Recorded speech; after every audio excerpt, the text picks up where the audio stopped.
So we're looking at forgotten folk from the Old Testament. So people in the Bible who sometimes are overlooked or we forget about, and little lessons. So tonight we're going to look at Gehazi. It kind of fit in with some other things I was doing in my own study.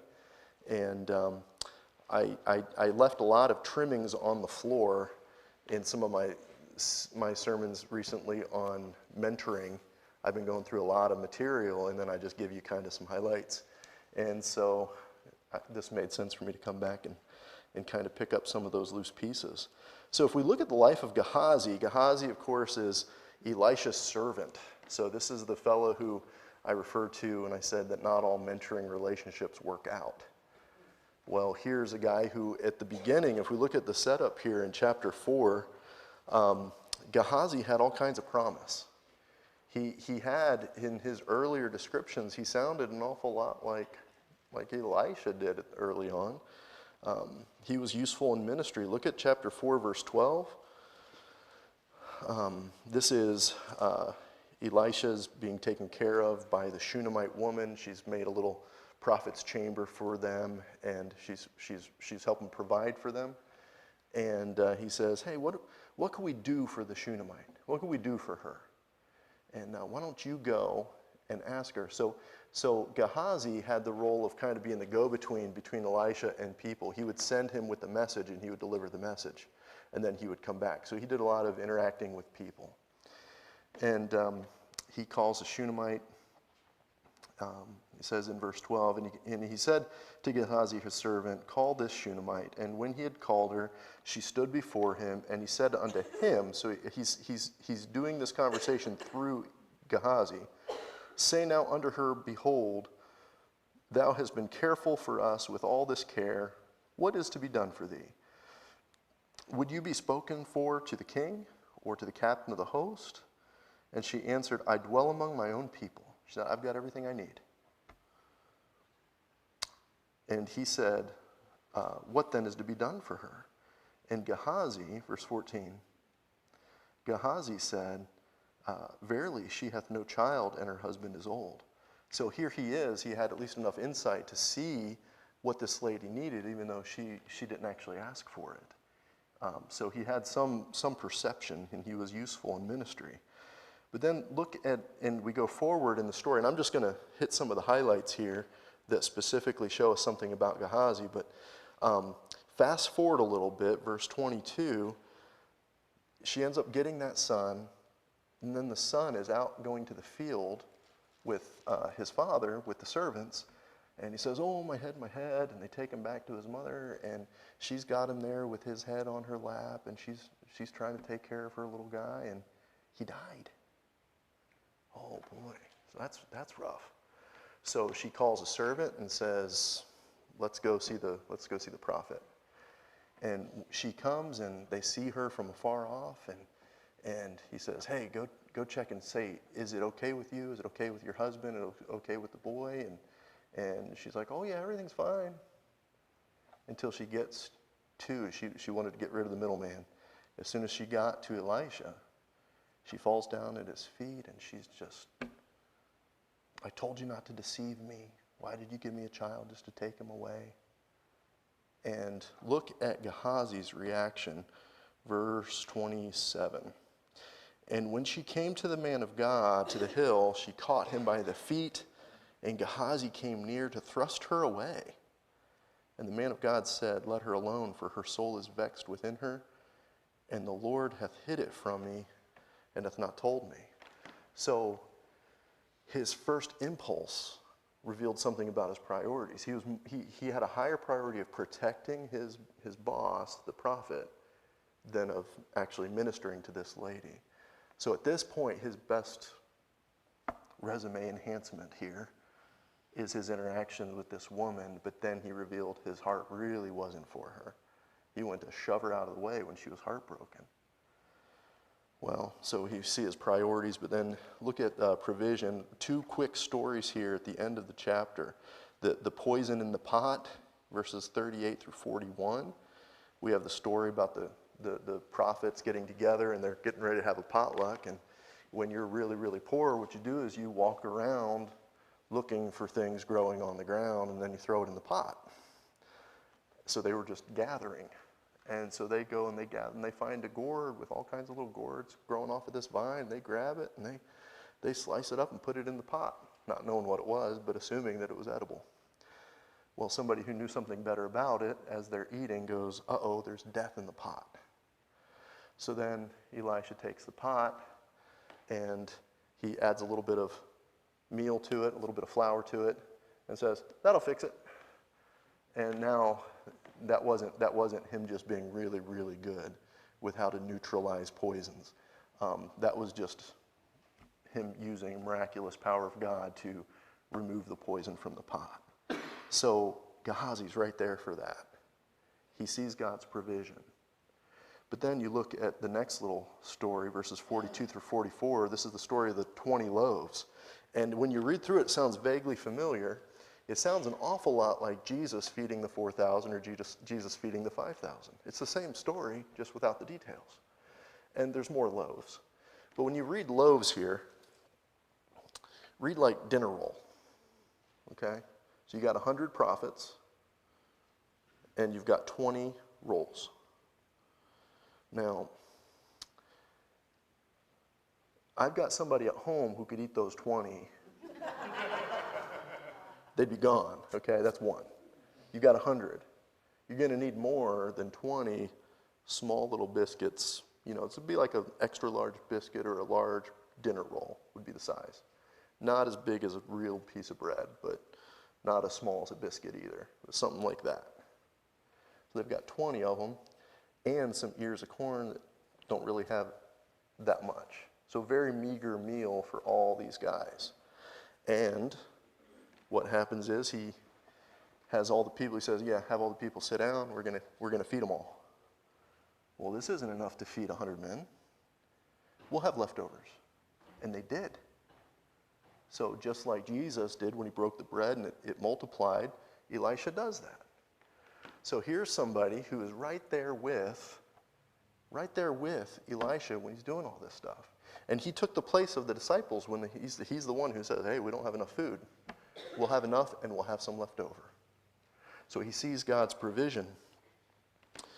But that's kind of the setup. Then we get to the main event here, chapter 5. Very well-known story. Laman. It wasn't any Lamans. No Lamans were cured of leprosy in this story. Naaman comes from Syria, and he comes to the king and says, hey, I've got leprosy, and I heard that you guys can cure it. He eventually finds his way to Elisha, who says, go over to this river and dip in it, and you'll be cleansed of your leprosy. Long story short, he is. And he's really excited. And he wants to thank the man of God. And if you look down at verse 15, it says, he returned to the man of God, he and his company, and came and stood before him. And he said, behold, now I know that there is no God in all the earth but in Israel. Now, therefore, I pray thee, take a blessing of thy servant. I want to be a blessing to you. Here, take some money. Take some reward for what you've done. Verse 16, but he said, as the Lord lives, before whom I stand, I will receive none. And he urged him to take it, but he refused.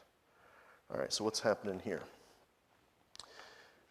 Naaman wants to pay for what he was given.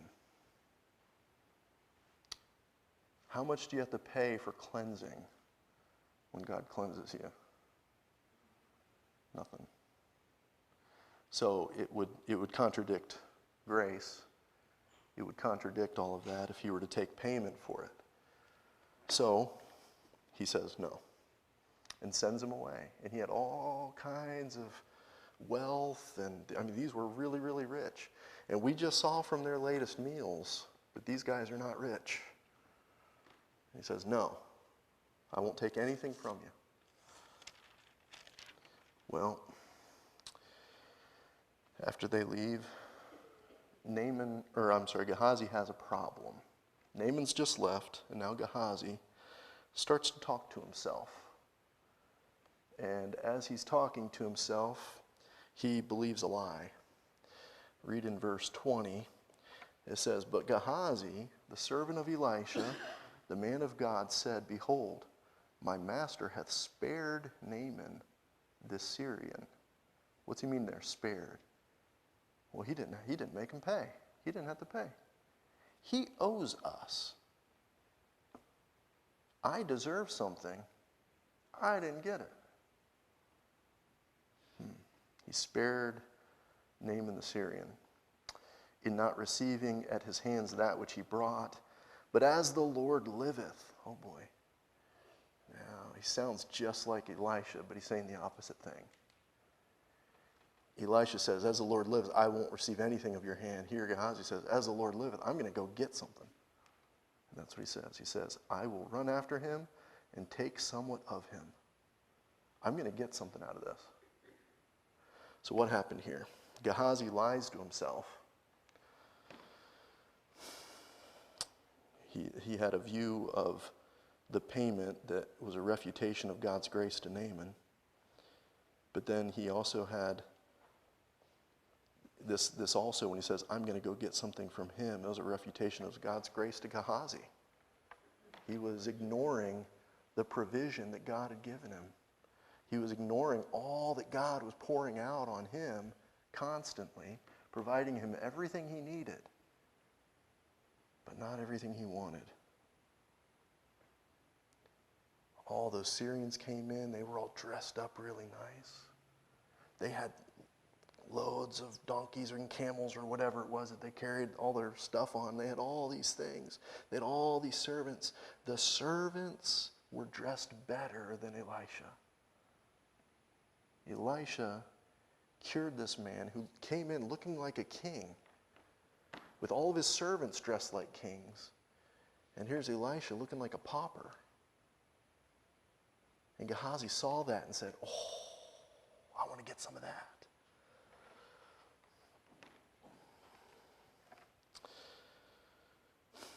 God provided for his prophets, but they were poor. We'll find out. I mean, we've got the 20 dinner rolls for 100 people was a great feast.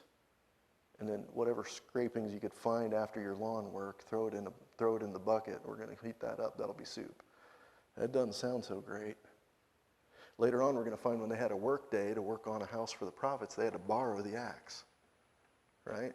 These are poor folks. But God gave them what they needed. But Gehazi wanted more. So a lesson from Gehazi, covetousness, wanting more than what you've been provided by God, it's deadly. It is deadly. When you catch yourself, I pick on my poor little car. Okay, I'm trying to drive the wheels off of it. Eventually the wheels are going to actually come off of it. Probably sooner rather than later, but I've been saying that for a few years now. But it's real easy seeing it. Oh, look at the new model of the fill in the blank. Oh, that looks so nice. I bet it's got like air conditioning that works. I bet it's got like leather seats and all kinds of stuff. Oh. It's so easy, isn't it? I can't be the only one. I can't be the only one who, like Gehazi, after, picking the killer gourd out of my teeth, and then I see this entourage of all these really wealthy, well-dressed people coming along who don't even know the Lord and go, hey, Lord, how come you gave them all the gold? How come they've got all this stuff? Don't we do that? Yeah.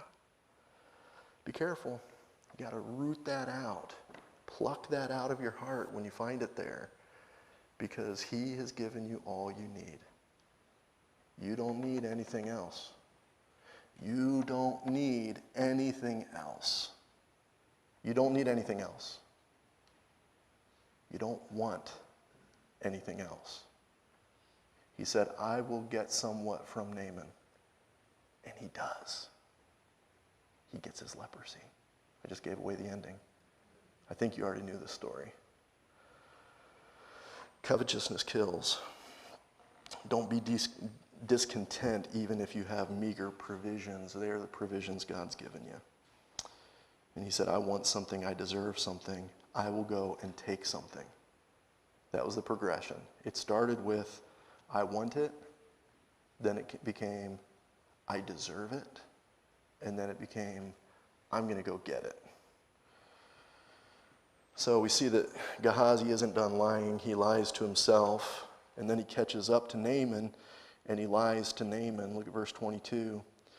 When he catches up to him, he says, hey, is everything okay? He says, yes, all is well. My master hath sent me. Oh, he lied.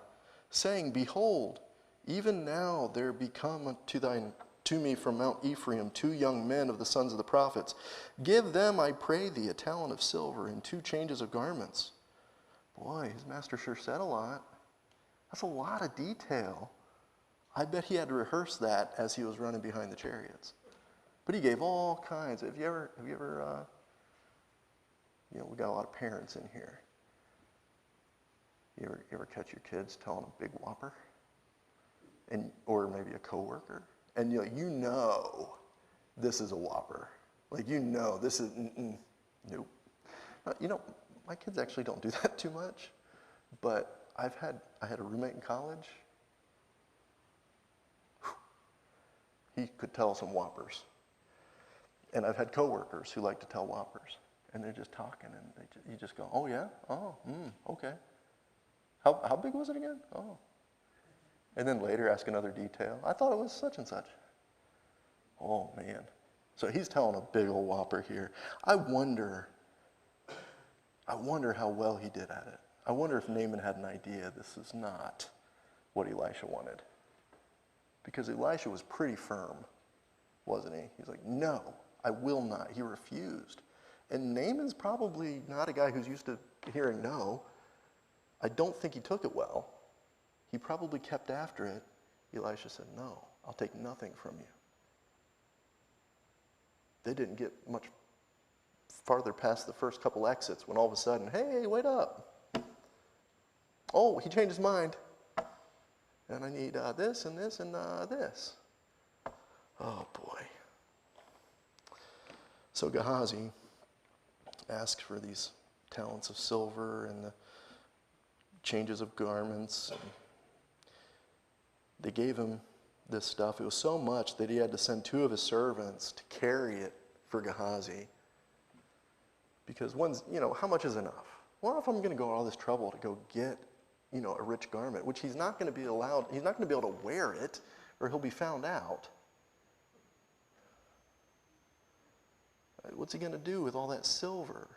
I mean, suddenly, hey, Elisha, don't worry about it. This one, the buffet's on me. Hey, guys, we've got meat. We're not eating vegetarian. We've got meat this time, and we got plenty. How's he going to do that? He's going to have to tell more whoppers, I guess. I just really feel for the guy when I read through this. But here he is. He does all of this, and he gets this stuff. He carries it back. Then he lies to Elisha. Look at verse 25. He went in and stood before his master, and Elisha said unto him, Whence comest thou, Gehazi? And he said, Thy servant went no whither. Now that's King James for I didn't go nowhere. Nothing. What do you do? Nothing. That's more like it. That's more like the kind of lies when we know we're not going to get away with it, right? Nothing. No details here because he knew Elisha would see right through him. And he did. He said, when you went out, didn't my heart go with you when he turned in his chariot to meet thee? Then he says this, Is it a time to receive money and to receive garments and oliveyards and vineyards and sheep and oxen and men servants and maid servants? I wonder if he was listing off all the things that Gehazi was wanting to pay for with his new wealth. He says this, he says, The leprosy thereof of Naaman shall cleave unto thee and unto thy seed forever. And he went out from his presence a leper as white as snow. So he says, this isn't a time to receive things. You wanted more. Now you're going to get more than you wanted. You get the leprosy. Oh, beware of covetousness. It is a killer. So he goes. From there, he's going to disappear, but he's going to show up again in chapter 8. Go and flip over to chapter 8. We're going to see the last word we hear from Gehazi.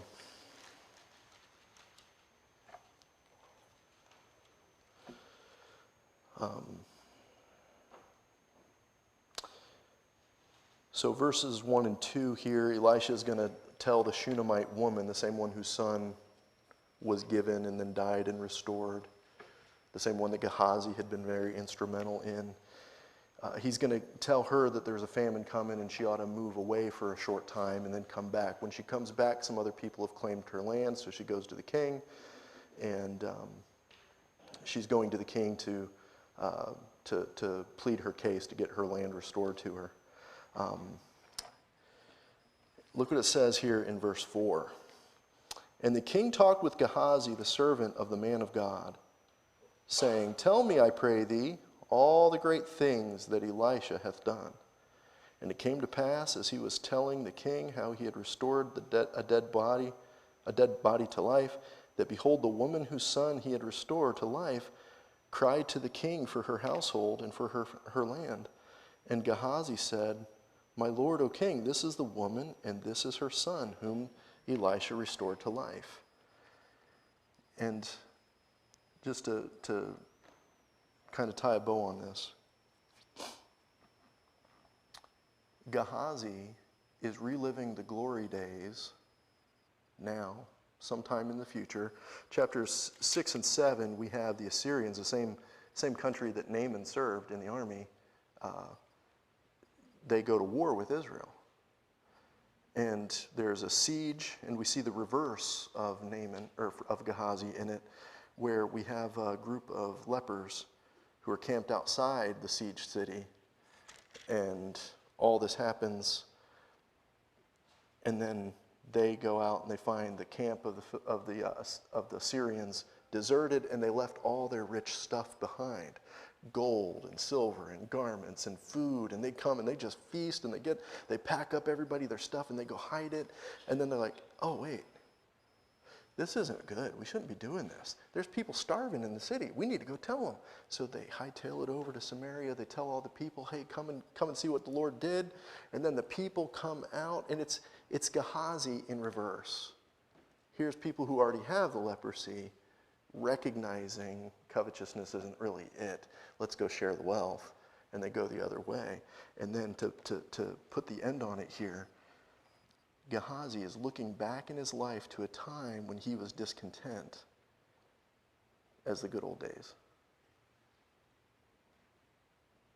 He's looking back to a time when Elisha did all these miracles, and I was useful. I was in ministry. I was doing these things, and I was with Elisha when he did this and this and this. But I wasn't content. I wasn't happy then. But now I look back, and that was probably the happiest time of my life. And I wonder if that isn't the worst part of covetousness, is that it robs us of being able to enjoy the blessings we have now because we're discontent with some other aspect. So Gehazi's lessons for us are this. Watch out for covetousness. If you want more, you will get more than you want.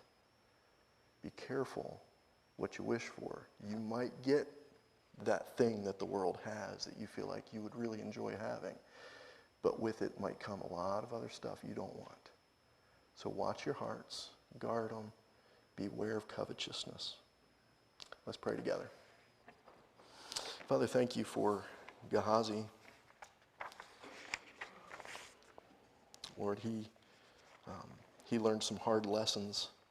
I pray that you would help us to learn those lessons through him and not have to live through it ourselves. Help us not to grasp for more. Help us not to thirst for more. Help us, Lord, to be content with what we have. Help us to be grateful for what we have. Help us to recognize your grace in our lives. And Lord, I pray that you would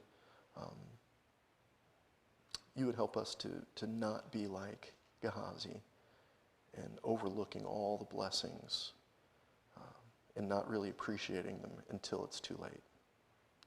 Pray that you would bless the rest of our time together, that you'd be glorified, and you'd help us to pray as we ought to. We pray this in Jesus' name. Amen.